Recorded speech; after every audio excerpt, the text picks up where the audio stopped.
Better, much better. She moved around a lot today, but she won't play. She won't play on Thursday.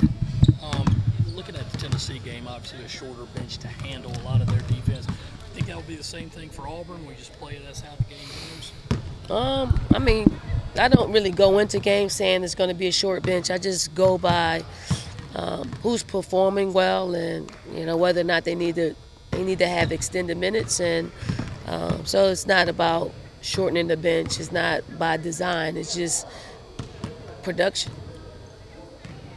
After Kentucky, you talked a lot about the press defense. Tennessee didn't do as much, but now we're fixing it. How important is that going to be, obviously? It's going to be important. I think, in order for Tennessee to get in their press, they had to make shots, and we defended well. So hopefully we'll defend well enough to where we won't see the press as much. I doubt it, but that's what Auburn does.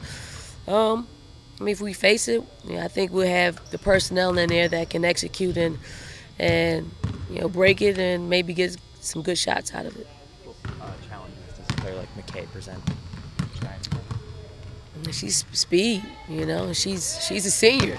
She's been around and she knows our league better than anybody. If you look at the game from last year, she had 27 on us. I mean, we got to do a better job at not giving her scoring opportunities in her sweet spot.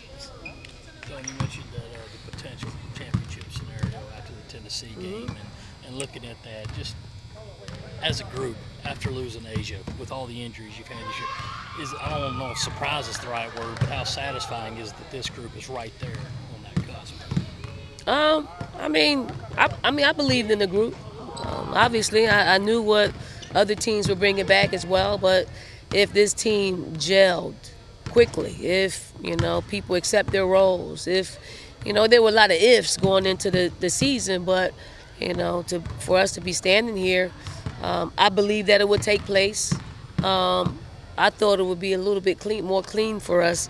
We were in the driver's seat a week and a half ago.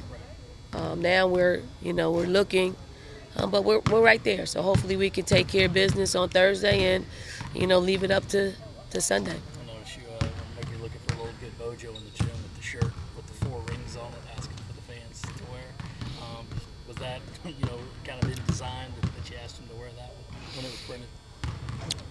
That's marketing. That's all marketing. I think our marketing department has done a great job to where I don't even know what's what on any given day, because they've done such a great job of promoting our team.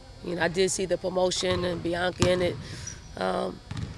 It is what it is. No, Mississippi State has done stuff to us like that on social media. But I think it's more of a celebration of our senior class. Danye and Bianca especially, because they've been here for 5 years. And then, Alexis, sending them out on a bang. Hopefully we can, put Nellie in a position where she can get her ring. You have all those hands in your offices with the finger. There's not too many bare fingers over the office, right? How satisfying would it be to get another one? That's what you play for. All of our players want to be champions in any regard, regular season or tournament champions or national champions, and hopefully we continue to put ourselves in a position to compete for those things. One of the things you mentioned on Sunday, Coach, was that the experience was something you really wanted to rely on, but this team has had to approach these new roles. So it's players who have been out there in minutes, but different roles. How have they embraced the roles as they've gone along this season? How much more confident and successful have they become as to what you've seen in the progress?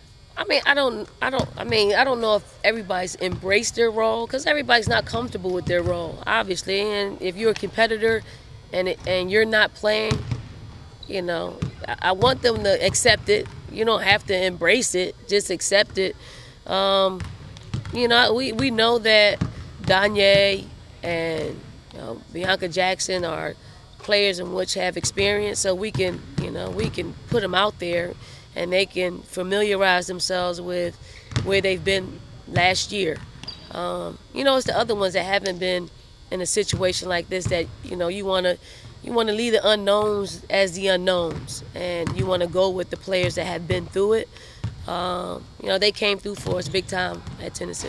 It's easy for lesser teams to look past the game, especially when one has a lot more weight in it with the one on Sunday. But what's the mentality you tell them before facing Auburn, knowing that that game's just as important as what Sunday brings you?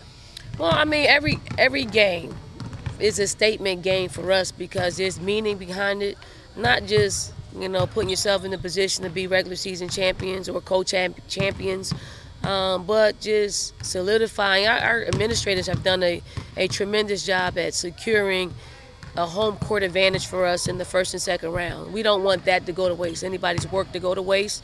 So, you know, we're playing to play in Charlotte, and we don't want to leave it up to anybody saying we were given this or that. You know, you have to earn every single thing that you get. Obviously, the gesture by the NCAA was a great gesture on our part, on their part, but you got to win. You got to win. They're not going to just put us there because, you know, we fought for it. We got to earn it. How have you seen Danye grow over this year, if she has at all? And you know, she seemed kind of quiet to begin with, and it's really come on strong as of late. I mean, Danye is probably one of the most mentally tough players on our team. She's got a lot of mental stamina, and she's been through a lot. Does she like it? No, but is she gonna give you any, you know, gripes? She's not gonna do anything that would detract from our success. So, I mean, what I've learned is what I've learned over the years, and that when her numbers call, she comes through. And, you know, she came through tremendously big against Tennessee. Thank you, guys.